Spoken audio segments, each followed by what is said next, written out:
Pada malam ini saya pengen ngajak teman-teman untuk tadabbur atau menghayati surat Al-Fatihah. Kenapa penting membahas tadabbur surat Al-Fatihah?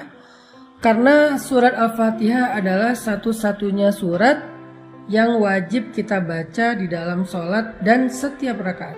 Sehingga kalau kita pengen sholat kita berkualitas, maka kita harus mengupgrade kualitas Al-Fatihah kita. Kalau kita pengen sholat kita khusyuk, maka kita wajib mempelajari, menghayati makna apa yang ada di dalam surat Al-Fatihah. Kenapa Al-Fatihah letaknya di awal Al-Quran, Ustadz? Al-Quran itu turun dalam dua proses. Yang pertama, dia turun sekaligus. Kemana turun sekaligusnya? Turun ke langit dunia sekaligus. Dari Al-Fatihah sampai An-Nas turun sekaligus di Lauhul Mahfuz. Kemudian dari Lauhul Mahfuz, dari langit dunia turun kepada Nabi secara berangsur-angsur. Proses kedua. Proses kedua inilah yang kita lihat dengan urutan turunnya Al-Quran. Padahal urutan Al-Quran itu sudah tersusun di Lauhul Mahfuz dengan Al-Fatihah sampai An-Nas. Tapi turunnya nggak berurutan, justru turunnya itu acak. Sesuai apa? Sesuai peristiwa yang sedang dialami oleh Nabi dan para sahabat. Pertanyaannya, kenapa Al-Fatihah ditaruh di depan? Jawabannya ada di dalam nama-nama surat Al-Fatihah, yaitu Ummul Kitab atau Ummul Quran. Lalu kenapa dia dinamakan dengan Ummul Quran atau Ummul Kitab?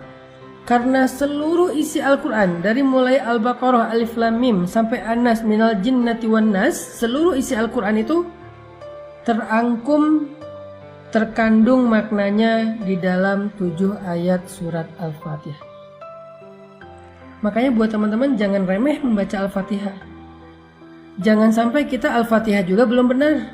Karena ini syarat sahnya sholat. Karena dia adalah rangkuman seluruh isi Al-Quran.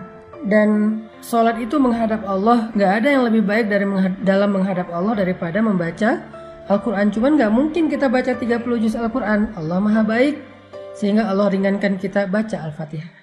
Karena Allah tahu kalau diwajibkan 30 juz kita gak akan ada yang sholat. Ini baru Al-Fatihah aja banyak yang udah ninggalin sholat. Allah udah meringankan banget agama kita untuk kita. Masa udah didiskon jadi 7 ayat masih diburu-buru? Dari 30 juz 6 ribuan ayat, Allah diskon jadi 7 ayat, sab'ul masani, 7 yang diulang-ulang. Yang keutamaannya seperti membaca 30 juz Al-Quran masih terburu-buru. Ini keterlaluan. Artinya 113 surat yang lain yang ada di dalam Al-Quran itu adalah surat dan ayat yang menjelaskan isi kandungan dari surat Al-Fatihah. Makanya sayang kalau di dalam sholat kita terlalu fast and furious membaca surat Al-Fatihah, itu sayang. Baca yang tenang, cuma 7 ayat kok. Daripada disuruh baca 30 juz. Makanya surat Al-Fatihah dinamakan dengan nama Ummul Quran atau Ummul Kitab, ibunya Al-Quran, ibunya kitab. Intinya teman-teman, bacalah Al-Fatihah dengan tenang. Libatkanlah lisan ini dengan fikiran dan hati.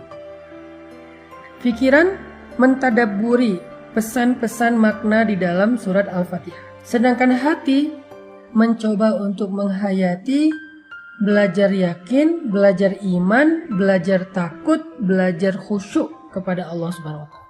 Sesuai dengan tadabbur makna ayat yang dibaca.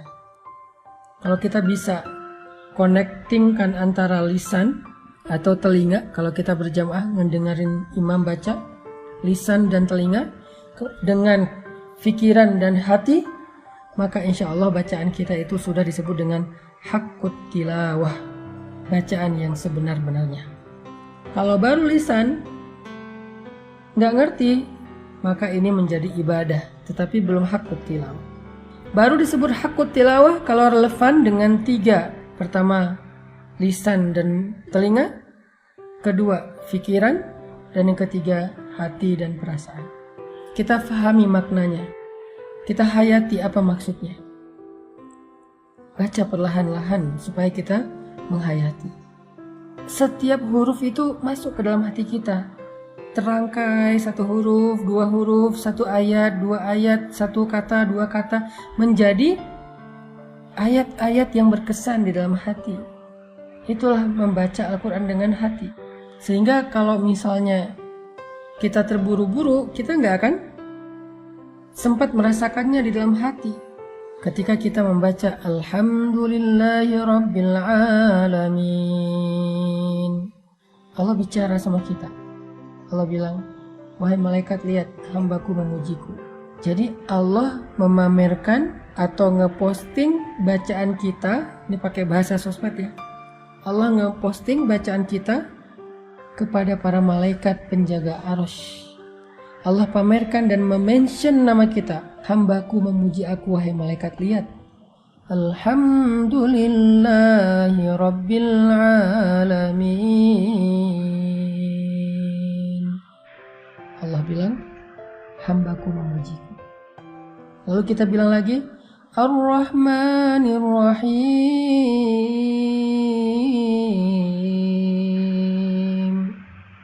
Allah bilang, hambaku menyanjungku. Maliki yaumiddin.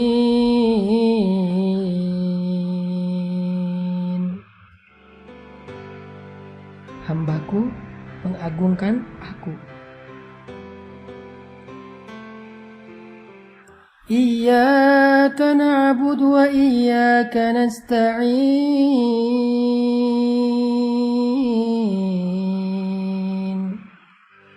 Allah bilang, ini antara aku dengan hamba.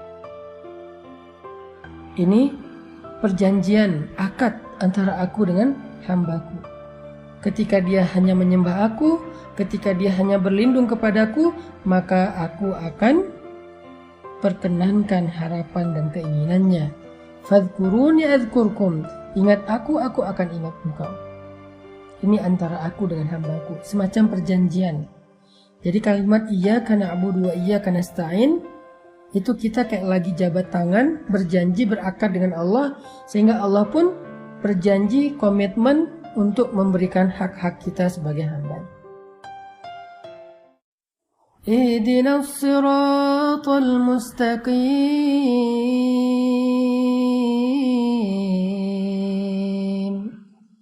Untuk hambaku, apa yang dia minta. Jadi pas kita meminta, ya Allah beri saya petunjuk untuk hambaku, apa yang dia minta. Ini menunjukkan bahwa ketika kita membaca Al-Fatihah, kita itu bukan lagi baca sendiri, nggak ada yang nonton. Ini adalah alasan kenapa Al-Fatihah ditaruh di awal. Kenapa Al-Fatihah penting dibaca di dalam sholat. Bagaimana cara kita membaca Al-Fatihah di dalam sholat. Apa kira-kira pengamalan atau dampak dari surat Al-Fatihah dalam kehidupan kita sehari-hari? Jawabannya pun ada di dalam nama dari surat ini. Kan tadi saya bilang Al-Fatihah ini punya banyak nama. Nama lain adalah Asy-Syifa. Apa itu Asy-Syifa? Asy-Syifa itu artinya penyembuh atau kesembuhan. Sehingga siapapun yang merasa sedang sedih, sedang galau, kecewa, siapapun yang merasa bingung dan tidak tahu arah dalam hidup, obatnya Al-Fatihah. Allah menjamin siapapun yang mengamalkan Al-Fatihah, memahami, menghayati, mentadaburi Al-Fatihah, membaca Al-Fatihah dengan hati, maka dia akan mendapatkan kesembuhan dari berbagai macam penyakit di dalam hati dan jiwa atau perasaannya.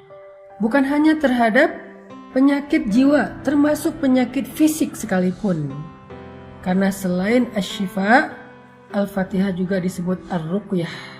Kata Nabi, tahukah engkau bahwa Al-Fatihah itu adalah Ar-Ruqyah? Sehingga dulu sahabat Nabi suka membacakan Al-Fatihah untuk meruqyah orang yang sedang tersengat, hewan yang berbisa seperti kalajengking. Kenapa kok dibacakan Al-Fatihah? Kenapa kok diruqyah? Karena biasanya orang yang tersengat bisa jadi panas tinggi, maka paracetamolnya adalah Al-Fatihah. Jadi kalau ditanya apa efek konkret Al-Fatihah dalam kehidupan kita sehari-hari, dia syifa dan ruqyah. Kalau kita masuk ke rumah yang baru, apalagi lama udah nggak dihuni, Al-Fatihah akan mensterilkan rumah itu. Sehingga kalau kita pengen dapat keberkahan, andalkan Al-Quran, andalkan Al-Fatihah. Awali hari kita dengan Al-Fatihah. Awali pekerjaan kita dengan Al-Fatihah. Tenangkan hati kita dengan Al-Fatihah. Kalau kita mau mendapatkan keberkahan dari ayat-ayat Allah dalam hari-hari kita, dalam rumah tangga kita, dalam pekerjaan kita, dalam kehidupan pribadi kita, maka akrablah dengan Al-Fatihah. Akan Allah berikan hal-hal yang gak pernah bisa kita jelaskan secara teori atau ilmiah. Libatkan Allah dengan Al-Fatihah. Jemput pertolongan dan rahmat Allah dengan Al-Fatihah.